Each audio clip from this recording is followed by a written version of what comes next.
The battle for security in Libya. Armed protesters rise up against former rebels in Benghazi. They want powerful militias brought under control. But can the government enforce its authority?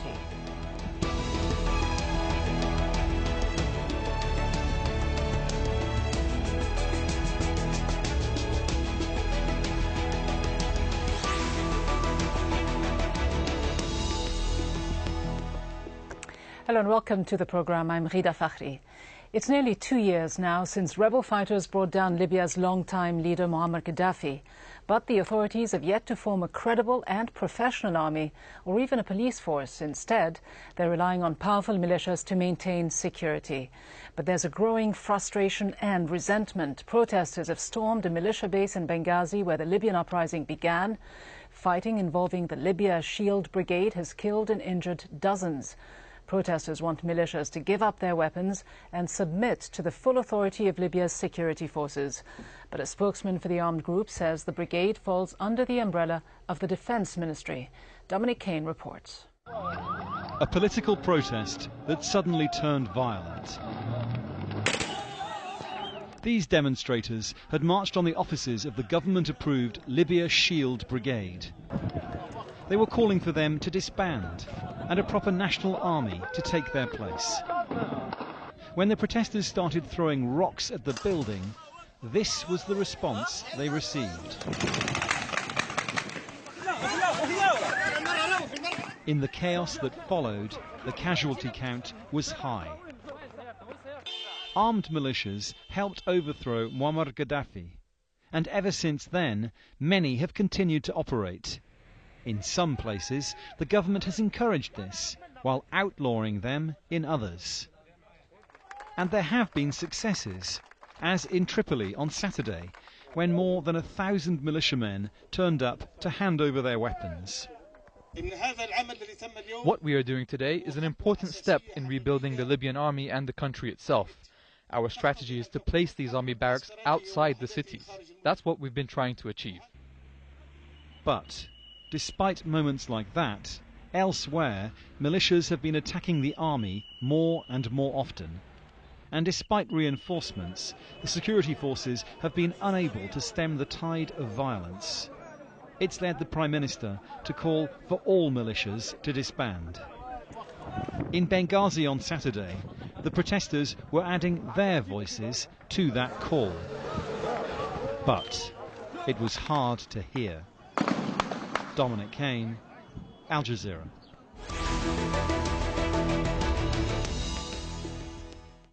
We'll get to our guests in just a few moments, but first, Ibrahim Al-Berghati, Chief of Preventative Security for Libya, is joining us now on the line from Benghazi. Mr. Al-Berghati, your reaction, first of all, to the deteriorating security situation in Benghazi. Who do you hold responsible for it? Doubtful persons managed to fill in the political and military vacuum following the liberation.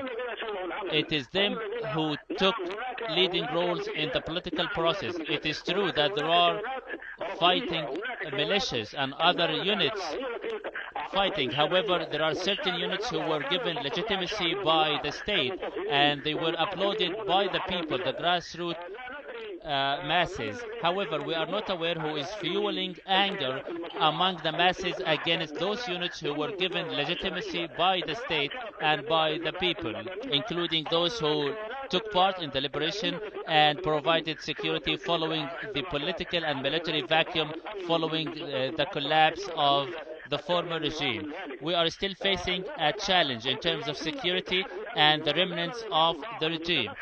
We are still also facing another challenge of the state and institution. Other people are disfiguring honest men. But by legitimizing some of these armed groups, aren't you in fact weakening the state's own authority?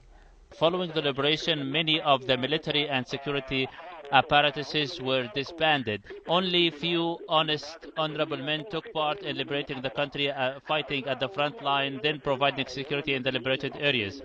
Among them, or joining them, were many honest civilians, doctors, lawyers, etc. These security and military apparatuses worked and operated from the beginning under the state institution, namely Defense Ministry and Interior Ministry. And following the liberation, as I said, they were given the same task. Shield of Libya, for example, from the beginning has been operating under and reporting to the army staff directly. It is part of the state institution. Ibrahim El-Barghati, Chief of Preventative Security for the Libyan government, thanks very much for joining us. Let's now bring in our guests. In Tripoli, Osama Kubar, a political activist and Vice President of the Freedom Fighters Coalition. In Doha, Omar Ashour, a senior lecturer in Middle East politics at Exeter University. And also in Tripoli, Anas El-Gomati, founder and general director of the Sadek Institute, a Libya-based think tank. Anas El-Gomati, just how is the security situation in Benghazi affecting you and other residents of Tripoli? How much of a sense of unease is there about the government's lack of ability or willingness to take on some of the armed groups in the country? Well, I think it just sort of reflects their basic incapacity, because I don't think we're talking about sincere policies. We're really talking about negotiations. Everything else in economic development, in health, in education, there have been policies that are being enacted and are taking their time. But with security, it's generally a feel that there is some sort of negotiation that's going on across the country. This is also part of a national conversation. And I think with the East, there is a feel that they've somehow been let down by the political process, that they really haven't felt the love, so to speak. And for that reason, many people in Tripoli are kind of worried that the international community have been effectively driven out of the east of the country. And with the recent bombing in Tripoli, which was kind of almost day-to-day or month-to-month activity in Benghazi at some point, people are feeling there is a knock-on effect, effectively, with the armed groups, the militias, those that have ideological motives, that are now seeking to take the battle from Benghazi to Tripoli. And for that reason, I think the sense of unease is quite high. It's impacting every kind of everyday life, whether it's in retail, whether it's in people that Tripoli had this feel of people spending hours at night, sitting out and talking, had that kind of nice Mediterranean conversation feel, which is unfortunately fading away as we speak. But how much security, though, is there in Tripoli itself? Do you feel that the government is fully in control of the security situation, or is it largely in the hands of those armed groups? Of course not. I mean, I don't think the official ministries and institutions of the government are functioning. The police, the army, have effectively been had or received assassination attempts or threats over the past 2 years. And for that matter, they're severely incapacitated. There's at least 20 to 40% absenteeism from the police. So we don't feel actual, real, tangible, official institutions at work. On the other hand, there are parallel institutions, one of them being the Libya Shield Force, and the Supreme Security Committee, or the Lajna al-Ulya. Both of these forces are revolutionary in nature and are not official. They fall under the command of the MOI, or the Ministry of Interior, and the Ministry of Defence.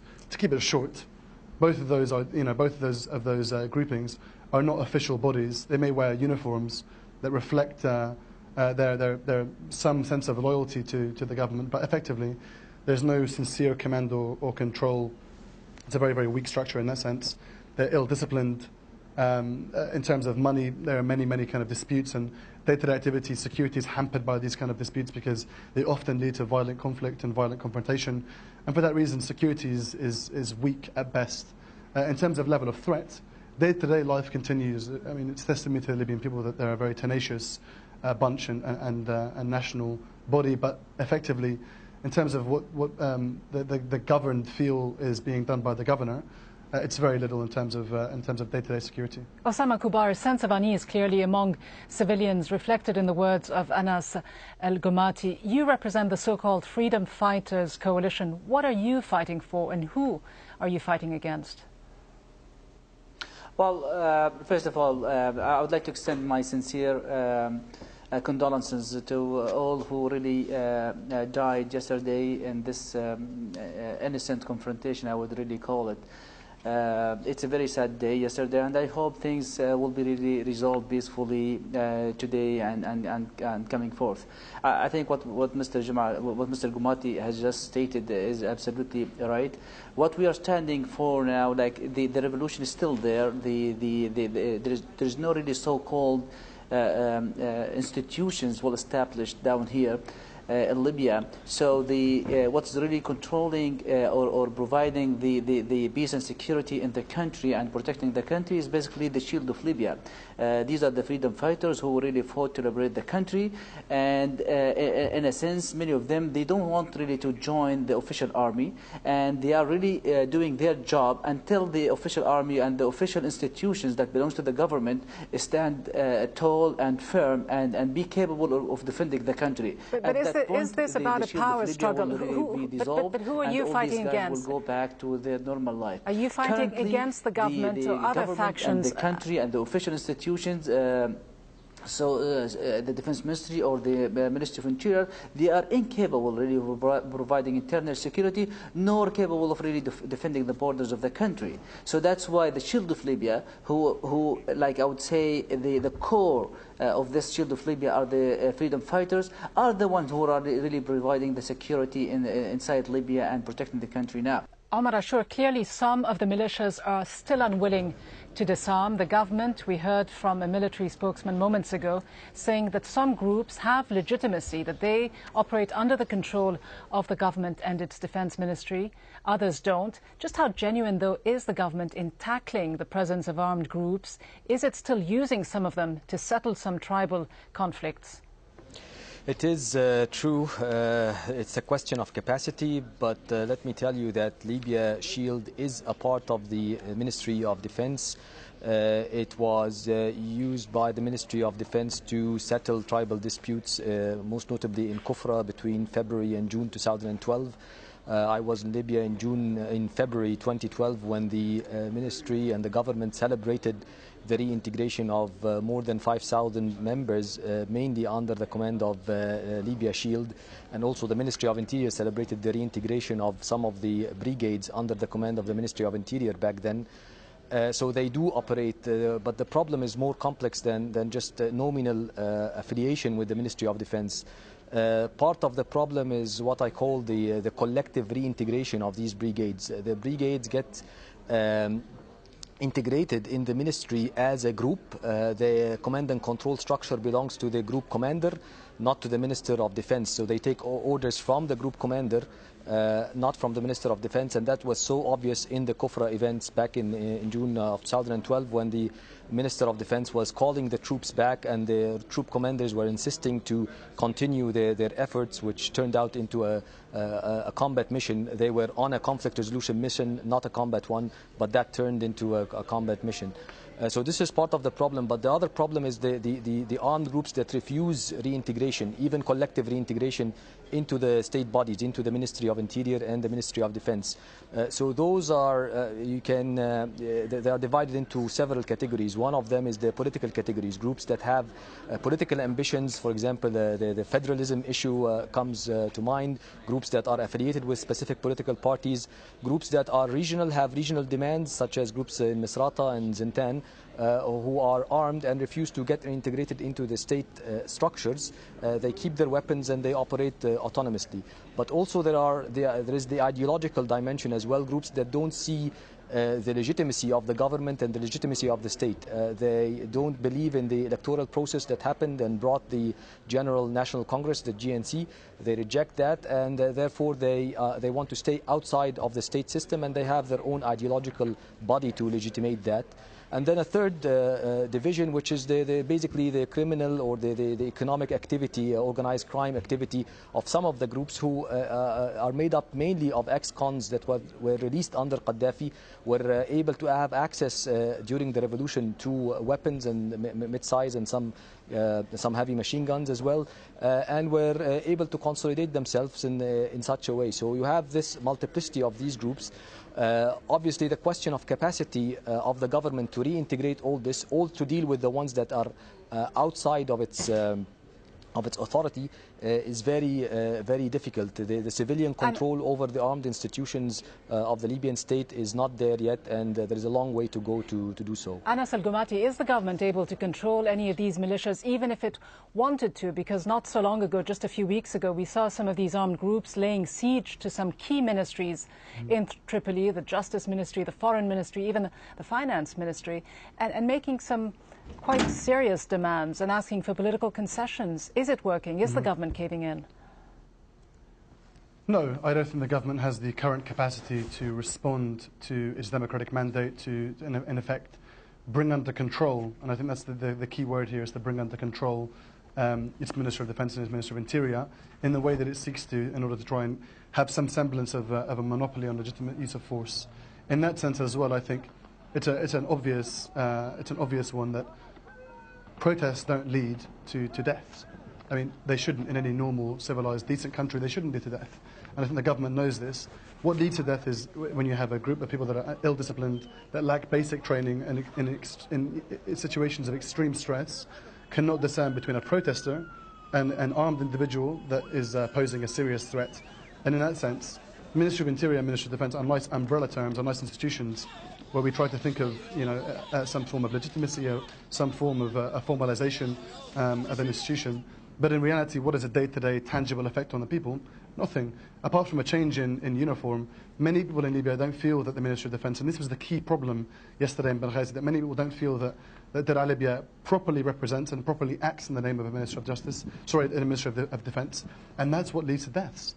When they're not, when they're not brought under proper control, as Omar has already mentioned, a weak command and control structure, where there are already heads that have not been democratically elected or have not been chosen by the GNC, are already taking command of thousands of men. I mean, you're looking at in excess of 10 to 15,000 people that are under the Ministry of Defence in the east, but go along their own orders. Today in Derna, a city that only lies miles or kilometres away from Benghazi, the state does not exist.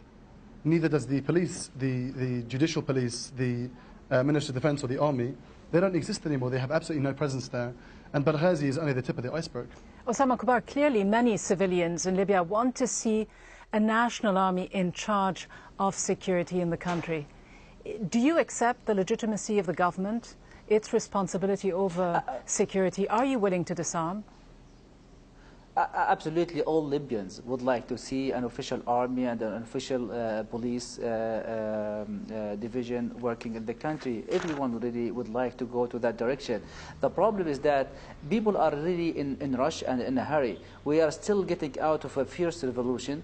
The people who were representing the previous regime are still holding or are still in charge of certain sections in the defense ministry and in the interior ministry, and we don't want these guys really to be in charge of building the new official institutions that will defend the country and will really provide the security. Omar Ashur, the Prime Minister announced that there would be a formal inquiry into what has happened recently in Benghazi. Just how embarrassing, though, is it for the government that has failed to disarm some of these armed groups and that is accused by some Libyans of legitimizing some groups in order to fill a vacuum that it itself isn't able to do? Certainly, right now, the government can do some steps towards the DDR process, the demobilization, disarmament, and reintegration. One of them is there are multiple leaderships for these armed groups. There are multiple tribal leaders who are interested in exerting some influence over some of the armed formations. The government has the incentive dimension where it can distribute some basically money for arms. The government has also some strong units within the army, like the special forces that was deployed in Benghazi and created some side, obviously, aside from this incident. Before that, there was a bit of calm in the city because of the deployment of the Saqa forces, which is one of the special forces units in the Libyan army that has a strong command and control structure. So there are a few things that you can pressure to further on the DDR process. So some of the behavior of these armed groups is very, very threatening to the democratic transition, and I think the only way Libya's democratic transition, the success of that transition, lies in the DDR process. Anas Al-Gumati, how do you see the best way forward for the government to regain some sense of authority over the overall political and military situation in the country by allowing some of these armed groups to operate, some would say, above the law?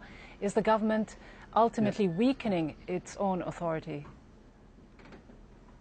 I think the DDR process, as Omar has already explained, is an important one, but the government can't be hampered for the next 23 years as it has been in Lebanon with the same process, and I think it has to do two things at once, parallel initiatives, and I think it must ignore the fact that there is a revolutionary narrative here that that the entire world wants to sign up to and try to understand, and start off with a formalized doctrinal beginning, and that's really trying to build a national guard or a new national army with strict guidelines, with people that have no affiliation to ideology. There can be none of these problems of trying to demobilize groups that have different command controls, and I think that's really where they have to start. And I think the political isolation law, whilst it's going to hamper the technocratic ability of the country, and from whatever moral light it may shed in the short term, will shed a massive shadow on the country for the long term. It's no mystery how many thousands of people that have worked inside the government at senior to leadership levels that had no political affiliation to Gaddafi, but for some reason or not could never leave the country and had to work in those things. At the moment, the process seems to be deconstructive, and the government needs to start constructing things. And I think it has a legacy in the East of marginalising communities in the last 42 years. If it continues this, the symbolic value of yesterday will last for decades, and it can't afford to do that now. It has to start on a building project. Osama Kubar, are you willing to help the government do this?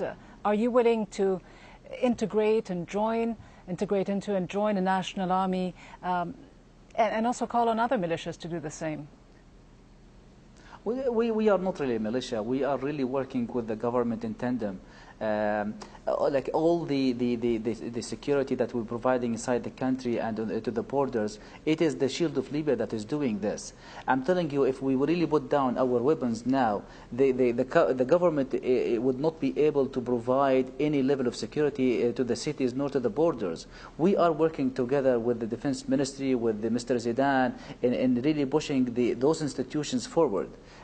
This happened in different cases. Like if you remember about 3 weeks ago, the complex of Melita, which is an oil or petrochemical institution in the west of Libya. Like there were militia who attacked and took 17 a car from the group who were really providing security to that institution. This just tells you that the army is not really strong enough to defend itself. And Libya is the one that really intervened and provide level of security to that factory. Libya, or the Libya Shield, is really working with the government, is working to protect the country, is working to provide security, and it is to the benefit of the country until the army and the Interior Ministry stand tall and strong and take over. But is it a good thing for Libya? The country has been described as an incubator of turmoil, awash with weapons and fighters ready for battle at home and abroad. And here's where some of the arms are ending up. A UN report last month said they're finding their way into Egypt and onto the Gaza Strip. They're being smuggled into Africa, into Mali and Somalia, and weapons from Libya are being used in the fight against Bashar al-Assad in Syria. So what are the regional ramifications of having so many weapons in so many hands, Omar Ashur? It's definitely not. The estimates in 2012 was there are 125,000 armed civilians in Libya. Some of those were integrated, as I mentioned, in the Ministry of Defense and the Ministry of Interior, but mostly, as I mentioned, also collective reintegration. Some did not, and obviously the ones that do not operate autonomously, so in that case, if there is a legislation that they do not agree with, they don't really care whether the GNC was elected or not, so they go and besiege it, and they have the arms to do so. But also, in some cases, they do clash with the forces of the Ministry of Defense and the Ministry of Interior, including, by the way, Libya Shield. The clashes happen between them and other armed formations.